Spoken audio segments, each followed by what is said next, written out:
নমস্কার, আজ আবার একটা ভিডিও নিয়ে হাজির এবং এই ভিডিও অতি অবশ্যই গতকাল ইস্ট বেঙ্গল যে ঐতিহাসিক জয় পেয়েছে, যে হিস্ট্রি রচনা করেছে সেটা নিয়েই হবে। ইস্ট বেঙ্গলের ভালো মন্দ তো থাকবেই, প্রত্যেকটা টিমেরই ভালো আর মন্দ থাকে। মন্দ সময় কাটিয়ে ইস্ট বেঙ্গল ভালো সময় ফিরেছে। মোহামেডানের মতন টিমকে তারা 7 গোল দিয়েছে। হ্যাঁ, এটা ঠিক যে মোহামেডান একটা দুর্বল দলে পরিণত হয়েছে। সেই মোহামেডান আর নেই। একটা সময় কলকাতার তৃতীয় প্রধান বা 3 প্রধানের মধ্যে অন্যতম এই মোহামেডান। সেই মোহামেডানে না কোনো বিদেশি আছে, ভালো দেশীয় ফুটবলারও সেভাবে নেই। তো এহানো মোহামেডানের কাছে উপায়ও ছিল না ইস্ট বেঙ্গলকে আটকাতে। তারা 8-9 জন মিলে ডিফেন্স করেও আটকাতে পারেনি, 7 গোল খেয়েছে। বেশ কিছুটা সময় তারা রেড কার্ড দেখে 10 জনেও খেলেছে। তো মোহামেডানকে নিয়ে যত কম বলা যায় ততই ভালো। তবে এটা খুবই বেদনাদায়ক যে মোহামেডানের মতন টিমটার আজকে এই অবস্থা। বাঙালির ফুটবল বা ভারতীয় ফুটবলে মোহামেডানের বড় অবদানও রয়েছে। তো যাই হোক, ইস্ট বেঙ্গলের ম্যাচ নিয়ে কথা বলি। ইস্ট বেঙ্গল যে জিতলো এবং মাঝখানে বেশ ফিফা উইন্ডোর জন্য বেশ কিছুটা সময় ছুটি থাকবে। পরবর্তী ইস্ট বেঙ্গলের ম্যাচ হচ্ছে চেন্নাই এফসি বিরুদ্ধে পরে ম্যাচ, সেটা অনেকটা দেরি, এপ্রিল মাসে ম্যাচটা। তার আগে এই সময়ে ইস্ট বেঙ্গল কোচ এবং প্লেয়াররা তারা কি বলছেন? তারা বলছেন তারা আরো শক্তি নিয়ে ফিরে আসবেন এবং এই যে 7 গোলের জয়, এটা তাদেরকে কনফিডেন্স দেবে। ইউসুফ ইসেজারি থেকে অস্কার ব্রুজো। তবে অস্কার কালকে প্রেস কনফারেন্স একটা ইঙ্গিত দিয়েছেন। তিনি বলছেন তিনি যতদিন রয়েছেন, শুনুন একবার, তিনি যতদিন রয়েছেন ততদিন ইস্ট বেঙ্গলকে কোচিং করিয়ে এমন একটা জায়গায় নিয়ে যেতে চান যেটা হিস্ট্রি হবে, যেটা ইতিহাসের পাতায় স্বর্ণাক্ষরে লেখা থাকবে। অস্কার ব্রুজো বলছেন। তাহলে অস্কারকে বোধহয় এই বার্তা দেওয়া হচ্ছে যে এই মরশুমটাই ভাই লাস্ট। কিন্তু আমার মতে বলে, যদি টিমটাকে ভালো ফল করতে হয়, অস্কার কিন্তু বেস্ট লোক এই মুহূর্তে দাঁড়িয়ে ভারতে যতজন কোচ রয়েছে, এবং তাকে নিঃসন্দেহে টিউনিং করার দরকার রয়েছে ঠিকই। দেখুন, অস্কারের জায়গায় আপনি যাকেই আনবেন আবার তাকে নতুন করে শুরু করতে হবে। বাট অস্কার গত 1-1.5 বছরে টিমটার সম্পর্কে অনেক কিছু জেনে গেছেন। তো তাকে অস্কার ছাড়লেই তিনি কিন্তু আমার মনে হয় আইএসএল এর অন্য কোনো টিমের কোচ হয়ে যাওয়ার ক্ষমতা তার রয়েছে। আর কালকে এই ইঙ্গিত পাওয়ার পরে অন্যান্য ক্লাবগুলো যে ঝাঁপায়নি এমনটা তো নয়, নিশ্চয়ই হয়তো শুনতে পাবেন কয়েকদিন পরে যে ঝাঁপিয়ে পড়েছে। তো অস্কারের ভালো গুণ আছে, প্রত্যেকটা মানুষের, প্রত্যেকটা প্লেয়ারের, প্রত্যেকটা কোচেরও ভালো খারাপ থাকে। ভালো তো আছেই, টিমটাকে খাদের কিনারা থেকে টিমটাকে মোটিভেট করে করে করে করে তো তুলে নিয়ে এসছে টিমটাকে, এটা তো অস্বীকার করার জায়গা নেই।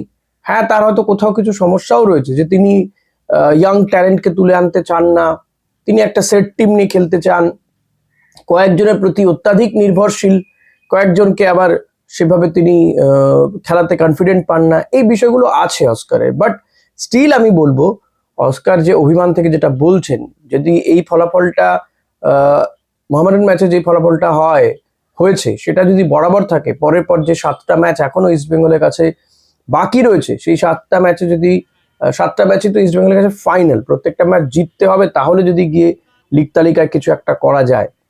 তো এই ম্যাচগুলো যদি ইস্ট বেঙ্গল জিততে জিততে যায়, সেটা যতই গোল পার্থক্য হোক না কেন, তারপরে অস্কারকে ছাড়বে কে? আদৌ কি ছাড়বে? ছাড়বে না তো। তাই অস্কারের এখন এই বক্তব্যটা অভিমানী বক্তব্য, ঠিক আছে, অভিমান হতেই পারে। আর এই অভিমান থেকে দেয়ালে পিঠ থেকে যাওয়া থেকেই তো মানুষ ঘুরে দাঁড়ায়, আর ইস্ট বেঙ্গল তো বারবার ঘুরে দাঁড়ায়। সেই প্রমাণ গতকাল রেখেছে তারা। 7-7টা গোল, গোলটা 10 গোলও হতে পারতো যদি লালরিন্ডিকা, ইউসুফ ইসেজারি কিংবা ডেভিড কিংবা নন্দা কিংবা বিষ্ণুর, বিশেষ করে নন্দা এবং বিষ্ণু একটা একটা করে শট বারে লেগে ফিরে এসছে। ডেভিড একটা সুন্দর হেডের চেষ্টা করেছিল, অসম্ভব ভালো গোল হতে পারতো, স্লাইডলি বেরিয়ে গেল। এরকম যদি গোলগুলো মিস না হতো তাহলে 12টা গোলও হয়ে যেতে পারতো। ইস্ট বেঙ্গল এই ম্যাচটা জেতার পরে লিগ তালিকায় 4 নম্বর উঠে এসেছে। তাদের সামনে এখন জামশেদপুর, মোহনবাগান আর মুম্বাই সিটি এফসি, 2-3 পয়েন্ট করে ডিফারেন্স। ফলে তো ডিফারেন্সটা খুব বেশি নয়। এর পরের ম্যাচগুলো ইস্ট বেঙ্গল জিতলে আর উপরের টিমগুলো 1-2 ম্যাচে হরকে গেলেই হয়ে গেল, ইস্ট বেঙ্গল আবারও উপরে উঠে যাবে।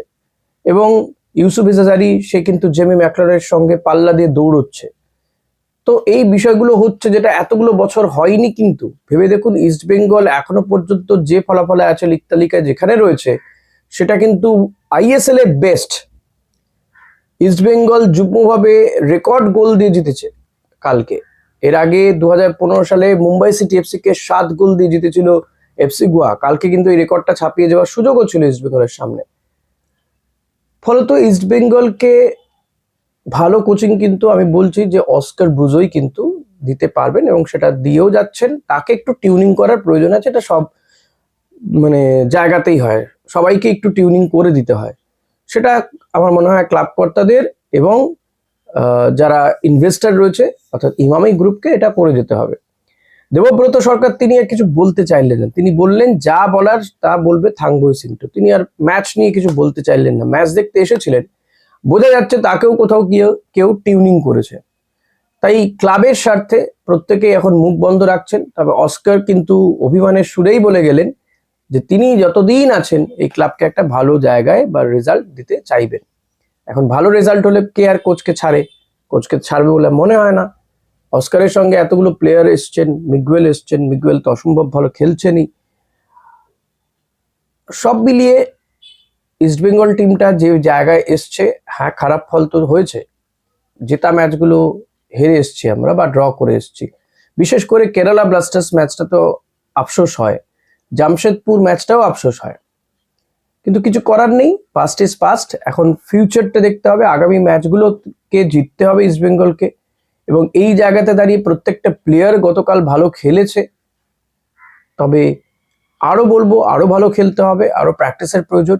এবং মাঝখানে এই যে সময়টা পাচ্ছে ইস্টবেঙ্গল, এর মধ্যে কিন্তু কেভিন সিবেলে ফিরে আসবে, ফলত ডিফেন্সটা আরো বেশি পোক্ত হয়ে যাবে। কেভিন ইতিমধ্যে বল পায়ে প্র্যাকটিস শুরু করে দিয়েছে এবং খুব সম্ভবত চেন্নাই ম্যাচ থেকে হি উইল ব্যাক, কেভিন ফিরে আসবে। এর মধ্যে আবার কোচ বদলে হাওয়া উঠে গেছে কোথাও কোথাও। কেরালা ব্লাস্টার্স অ্যাসলে ওয়েস্টউডকে তারা নিয়ে আসতে পারে, কথাবার্তা চলছে ফাইনাল স্টেজে। তাদেরও ম্যাচ খুব বেশি বাকি আছে এমনটা নয়, কিন্তু এই ছোট আইএসএলেও কিন্তু কোচ বদলের একটা হাওয়া। অপরদিকে বেঙ্গালুরু এফসি, তারাও কিন্তু শোনা যাচ্ছে যে রেনেডি সিংকে সরিয়ে একজন বিদেশিকে নিয়ে আসার তোড়জোড় শুরু করেছে। ফলত প্রত্যেকটা টিমই চাইছে ভালো কিছু করতে, যে কটা ম্যাচ বাকি থাকুক না কেন। তাই আমি বলবো যে অস্কারকে এই ফোকাসটা ধরে রাখতে হবে। যে কনফিডেন্স পেয়েছেন ফুটবলাররা, ছুটির মধ্যে গা হেলিয়ে দিয়ে হলে হবে না, প্র্যাকটিসে ছুটি দেওয়ার দরকার নেই, প্র্যাকটিস হোক হালকা মেজাজে হোক বরং, কিন্তু প্র্যাকটিসটা হোক। ছুটি দিয়ে দিলে যেটা হচ্ছে সবাই ছুটির মেজাজে চলে যাচ্ছে, এবং ঈদ রোজা এই সমস্ত কেটে গিয়েছে। আশা করব আগামী ম্যাচগুলোতেও ইস্টবেঙ্গল এই ধারাবাহিকতা বজায় রাখবে। কিন্তু আপাতত এই উৎসবটাও চলতে থাকুক। এই যে বড় জয়, এই জয়কে সেলিব্রেট করারও দরকার রয়েছে। তবে আত্মতুষ্টির কোথাও জায়গা নেই, কনফিডেন্স ভালো, আত্মবিশ্বাস আর আত্মতুষ্টির মধ্যে বিরাট ফারাক রয়েছে। আত্মবিশ্বাস বেড়েছে, ঠিক আছে, সেটাকে পুঁজি করে এগিয়ে যেতে হবে। সামনে অনেকগুলো ম্যাচ রয়েছে, 7-7টা ম্যাচ রয়েছে। মোহনবাগান, মুম্বাই সিটি এফসি, এই কঠিন ম্যাচগুলো রয়েছে, পাঞ্জাব, এই কঠিন ম্যাচগুলো ইস্টবেঙ্গলের সামনে রয়েছে। সেই ম্যাচগুলোকে ধাপে ধাপে জিততে হবে, তাহলে গিয়ে না কোথাও একটা দাঁড়াবে। তাহলে বলা যেতে পারে যে না, আমরা আবার চ্যাম্পিয়ন রেসে রয়েছি। এখনো আমরা চ্যাম্পিয়নের রেসে আসিনি, তবে এই পর্যন্ত কিন্তু ইস্টবেঙ্গলের ফলাফল গত আইএসএল গুলোর থেকে কিন্তু বেস্ট। তাই হতাশার কোনো জায়গা নেই, বারবারই বলেছি, হতাশ হবেন না, বিরাট কিছু এক্সপেক্ট করেও ফেলবেন না। কেভিন ফিরবে ঠিকই, কিন্তু সেও এতগুলো দিন কিন্তু টুর্নামেন্টের বাইরে রয়েছে, ফলত ফিরেই যে সেও চমৎকার করে দেবে এমনটা নয়। হ্যাঁ, সেও তো অনেকগুলো দিন সময় পেয়ে যাচ্ছে। ইস্টবেঙ্গল ডিফেন্স ভালো হবে এই আশা রাখবো, কিন্তু এই কয়েকটা দিন, এই 6টা ম্যাচেও যে ডিফেন্সটা খেললো, রাকিব কিংবা জিকসন সিং একদম নতুন পজিশনে, সেও কিন্তু মার্কাটারি খেলে দিয়ে গেল। তাই তাদেরকে ভুললে চলবে না ভাই, এটাই আমার বলার। আশা করি ভিডিওটা ভালো লেগেছে।